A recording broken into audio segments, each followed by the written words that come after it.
I have the great pleasure of introducing our last speaker. So Lauren Yee. Lauren graduated from the University of Waterloo with a Bachelor of Sciences degree in Health Sciences in 2018. During that time, she worked with the HiRO Coordinating Centre, both as a summer student and then as a full-time research assistant following her graduation. She then went on to complete her Masters of Science degree at the University of British Columbia under the supervision of Dr. Andrew Conn, with a focus on sex and gender differences in inherited arrhythmia conditions. Today, Lauren's going to share with us her work exploring sex differences and the utility of treadmill testing of patients with long QT syndrome, which was published in the American Journal Heart Association last fall. Lauren, thank you so much for being here. Great to have you, and we're looking forward to your talk. Thanks so much for the introduction. Can you see my slides okay? Yes, we can. So as we know, significant resting QT prolongation leads to a very uncomplicated diagnosis of long QT syndrome. However, 30 to 50% of variant carriers have something called concealed long QT, in which they have a normal to borderline resting QTc. And previous studies have developed a 3-step screening algorithm that stratifies patients from their supine QTc, their 4-minute recovery QTc to predict carrier status, and then further stratifies by 1-minute recovery QTc to predict genotype. And the previous cohorts were composed of cases of long QT that had a very severe phenotype. And we were interested in seeing how this algorithm performs in a more representative long QT patient population where there is more mild phenotypes and greater diagnostic ambiguity. And as well, you can see in the first step of the algorithm, we have sex stratification, but not in the second or the third step. So we wanted to see as well if sex-specific cutoffs for the second and third step would also increase the algorithm's accuracy. So we included eligible cases in the Canadian National Long QT Registry from the years 2014 to 2020, and study subjects consisted of long QT probands and first-degree relatives who had a likely pathogenic or pathogenic variant, and the control group was composed of participants who were enrolled in the HiRO registry who either were testing negative for a known familial variant, or if we were fairly certain that they didn't have long QT. And as part of their clinical workup, these patients underwent treadmill testing consisting of the standard Bruce protocol, where the QTc was calculated using the Bazette formula at all 5 stages. And then genetic variants were reclassified according to ACMG criteria and limited to KCNQ1 and KCNH2. And in terms of statistical analyses, we use ROC analysis to determine the predictive value of exercise ECG characteristics, and optimal cutoff values were selected to attain a minimum sensitivity of 0.8 for carrier status and 0.75 for subtype, and allowing for maximization of specificity given sensitivity constraints. And all of our analyses were adjusted for age, sex, and familial relatedness. And in order to ensure the measurability of QTc in clinical practice, the optimal cutoff values were reported to the nearest 5 milliseconds. So the study population ultimately included 215 likely pathogenic or pathogenic variant positive long QT patients and 214 unaffected non-carriers. And most of the long QT patients had KCNQ1 variants, and 60% of them were on beta blockers. So the frequencies of resting QTc classifications are shown here, and they're stratified by sex and carrier status. So 78% of male carriers and 73% of female carriers had a resting QTc in that concealed normal to borderline range, meaning that the resting QTc was highly specific but not sensitive. And then patients in step 1 of the algorithm who were identified to have a normal to borderline resting QTc were then analyzed for exercise ECG characteristics.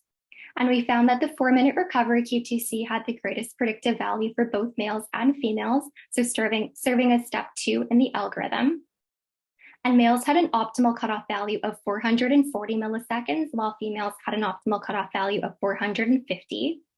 And the area under the curve was higher in females than in males across all stages, but this was only statistically significant for the 1 minute recovery QTC. And then moving on, patients who had an abnormal supine QTC or an abnormal 4 minute recovery QTC were then included in additional analysis for genotype. So here we have the QTC at various stages of treadmill testing stratified by genotype, with significant differences at standing, peak exercise, and 1 minute recovery between long QT1 and long QT2 patients. And peak exercise and 1 minute recovery QTC in males had comparable performance, while 1 minute recovery QTC clearly had the best utility for females. And the optimal cutoff value was 435 milliseconds for males and 455 for females, but the sex stratified cutoff values were not statistically better than the published ones. So then we did more analysis to see differences in KCNQ1 C-loop and non-C-loop variant sites. And these differences were seen at the 1 minute recovery QTC and at peak exercise, but not at other stages. And there were also no differences with sex stratification. For KCNH2, we looked at poor versus non-poor region, and there were no differences here or differences within sex as well. So the 4 minute recovery QTC had the best predictive value, even in a population with more mild phenotypes. And previously, 445 milliseconds was identified as the cutoff value. And as a result, the short score was revised to include this 4 minute recovery QTC as part of their criteria, but they selected a higher value of 480 milliseconds. And given the common normal to borderline phenotype, there may be reduced utility of this algorithm, which just really emphasizes the importance of genetic testing as the gold standard for diagnosis. And the resting QTC was not sensitive for identifying long QT in this population, as well as the original cohort, which only had 52% of their long QT patients with a normal to borderline resting QTC. As well, exercise testing enhances latent long QT detection, but the selection of cutoff values that are specific fail to identify many carriers that are low risk. And while the area under the curve remained numerically higher for females than in males, there was a modest difference in predictive utility by sex stratification. And also, while the 1 minute recovery QTC clearly had the best predictive value for genotype in long QT females, there was a bit more uncertainty and ambiguity in males, where peak and 1 minute recovery QTC yielded similar areas under the curve. So for consistency and given minimal differences, we selected the 1 minute recovery QTC as step 3 for both sexes. Forward here. And in terms of limitations of the study, most of our participants were long QT1 or long QT1, so it wasn't really generalizable to other subtypes of long QT as well as other ethnicities, because our patient population was primarily of Caucasian descent. As well, patients were on beta blockade at the time of their treadmill test for some of these patients, and a sub-analysis of beta blocker naive patients demonstrated similar performance, so we did include them. And a known limitation of Bazette's formula is its inaccuracy at higher heart rates, tending to undercorrect for heart rates over 100 beats per minute. And the final limitation would be that it's still very difficult to measure QTC at peak exercise, even among experts. So here we have the revised or proposed algorithm with sex-specific cutoffs, and the current study demonstrates that sex-specific cutoff values should be applied to accurately diagnose long QT and the related prediction of the 2 major genotypes. And the screening algorithm is a valid and simple method for identifying long QT in probands and first-degree relative carriers where phenotypic ambiguity is common. Thank you, Lauren. That's great. I'll open the second round of questions by going back to Rafiq's talk. Rafiq, can I ask, what's your approach to families where the proband has a pathogenic or likely pathogenic cardiomyopathy-associated variant, but no phenotype? Yeah, it's a very challenging question, David. So I mean, I think what's most important, and I'm not saying that because there are families and patients here, but it's the reality. I mean, the risk in individuals that carry pathogenic variants in the absence of any cardiomyopathy phenotype is minimal, and we've been following such patients for a very long time, and many of those around the world, and it's extremely rare that a gene carrier with no cardiomyopathy phenotype presents with cardiac arrest during follow-up. This being said, there are these data in probands with cardiac arrest that are unexplained with no cardiomyopathy phenotype, and we end up finding these mutations in cardiomyopathy genes. So it's kind of a paradox. What I typically do now is that I reassure patients that are gene carriers with no structural changes. So, but I take seriously any symptoms that might be related to arrhythmia. So syncopal events, for instance, I would tend to implant ILRs. I haven't detected any arrhythmias yet in such patients, but this is something that I do. But I most definitely don't implant ICDs prophylactically just because the person is a gene carrier with no phenotype. Mm. And so in terms of their extended family, would you adopt a kind of clinical screening approach first and then only do genetic testing if you find a phenotype? We do genetic testing in the relatives. I think it guides us. If a relative does not carry the pathogenic variant in the cardiomyopathy gene, and we're convinced that this genetic variant is truly causal, then we discharge them from clinical care. So it allows us to discharge 50% of the patients because the risk in first-degree relatives is 50% being a carrier. But for the others, we tend to follow up longer term.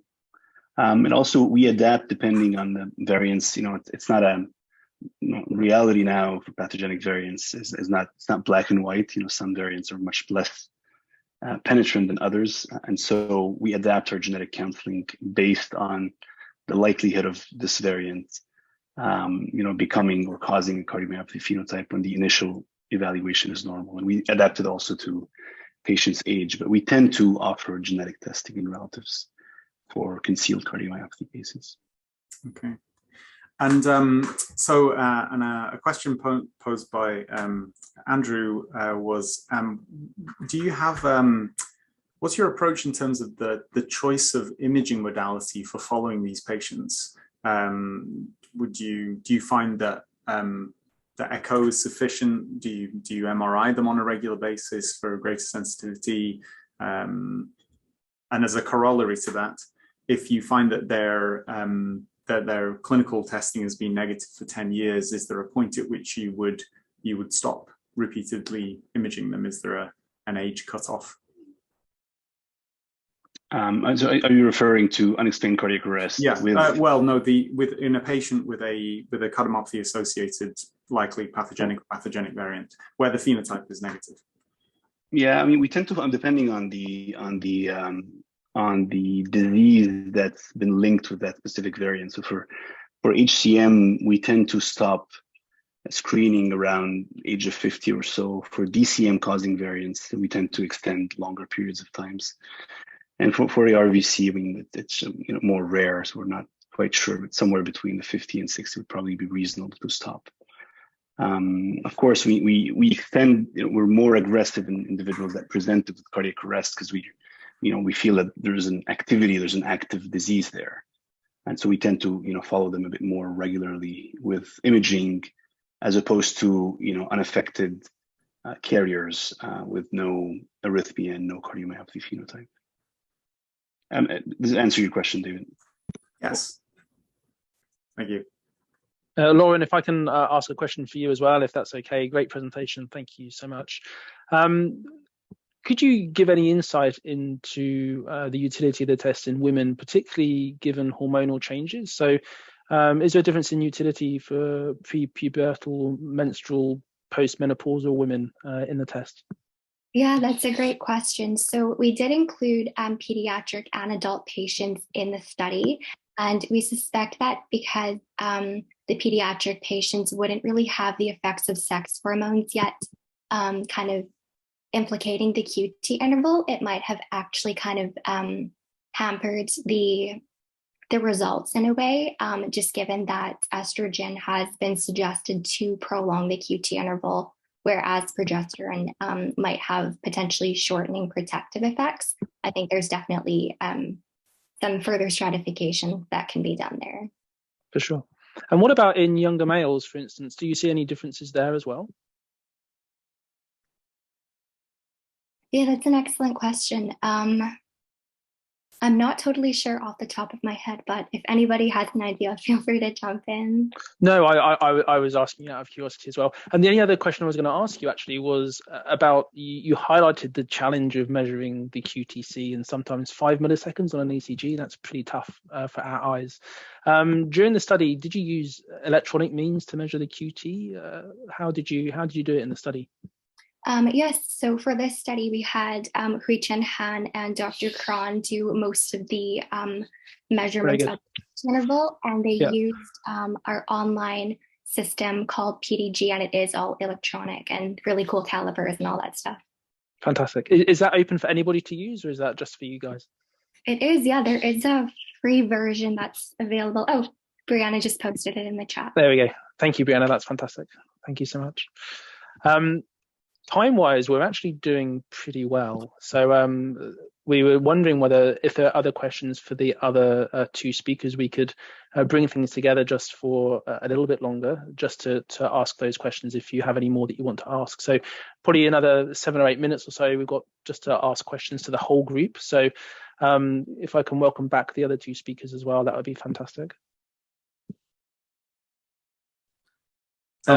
Maybe I can start by asking Christian a question. Christian, you there? Yeah, still here. So one thing we didn't really touch upon too much was genetic testing, and having obviously just taken on board Rafiq's kind of discussion. Do you feel that that genetic testing is any more or less useful in clinical practice in this cohort?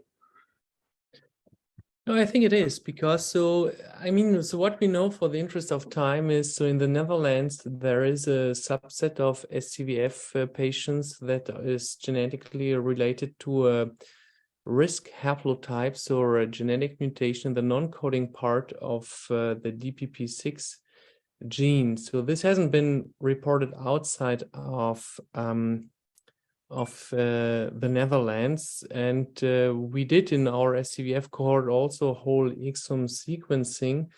So obviously, if there is a genetic substrate, it might be much more complex than it is certainly not the standard Mendelian disease. So I think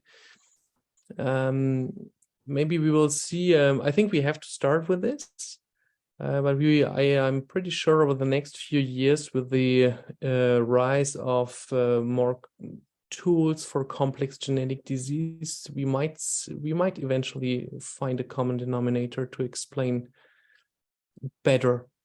Mm. And do you think that some kind of polygenetic risk score is going to be potentially on the horizon, or is that do you think that potentially there may be difficulties, I guess, in getting a large enough cohort to generate that kind of data specifically for short couple VF?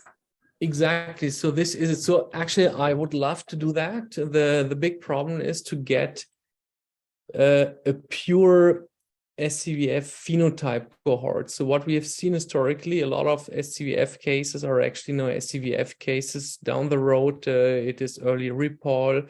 So you need some some follow-up, right? So in our SCVF cohort, in the average, patients had at least 12 resting ECGs over a median period of 5 years to make sure that there was no intermittent, previously unseen type 1 Brugada pattern or early report. So one thing is to get a really pure homogeneous cohort and then of sufficient size to do PRS. Rafik would be in a better place than me to answer that, but I think the problem will be to get a sufficiently big cohort. I mean, so the reference cohort wouldn't be the problems like UK Biobank, but to get enough probands, yeah, you would need hundreds, even more. So, I mean, one step could be there's now some movement in the field. So we're starting to do some international registries, but it's not yet at a stage that it is big enough and that there are enough biosamples, but maybe down the road. Thank you. Simon? Julie, can I just put a question to you? There was one in the chat that I didn't get to ask you earlier about how we define the net clinical benefit of an ICD. You know, from our side, what's the benefit of, you know, how do we define that clinical benefit for an ICD? And I suppose that's potentially quite a big answer as well, but what do you think? That's a very, I would say, a complex question. So having, you know, a very strict answer would kind of require putting a specific weight to a complication of an ICD versus a sudden cardiac death. And I don't think there's like a ratio that holds true for every patient that we have. We know that the risk of, in this young population, in prior study, the risk of ICDs were around 4% per year. And we know that the risk of sustained atrial arrhythmia is about 5.6% per year, but they are not all sudden cardiac death. So there's no, I mean, I don't think there's a, you know, a specific answer to that. And I think it varies from patient to patient. And if the question was referring to the decision curve analysis, this is really a weight between ICD that would serve, so patients would have an event with an ICD according to a certain threshold versus not having an event. And the higher the threshold we put, the more the weight is put on the impact, negative impact of the ICD. So. I think that's a great answer, and I think from our side as physicians who put these devices in, sometimes we sleep better at night putting them in, but the patient, if they get an inappropriate shock, for example, ultimately loses out. So it's always a difficult balance, isn't it, in both directions. And I think the other question I would say to you is, how do you walk that grey area with your patients? It's very difficult knowing that we have to accept on the basis of that curve that there are some people who don't get an ICD who may have needed one, and the opposite's true as well. Yeah, well, it's all, so the discussion is influenced by the risk of the patient. So the higher the risk, I mean, the more we are for the ICD, the lower the risk, the less we are. And I think so when we are unsure about a certain decision, we usually rediscuss it a couple of times. We can just update the result of the Holter. I like to repeat Holters. So it's decision that can, you know, that we can work with patient through time. So I rarely take the decision when I meet the patient the first time, if there's nothing urgent, especially if there is some doubt from either side about the necessity of the ICD. Yeah, that's a great answer. Thank you so much. We're coming to that point now where we're going to close.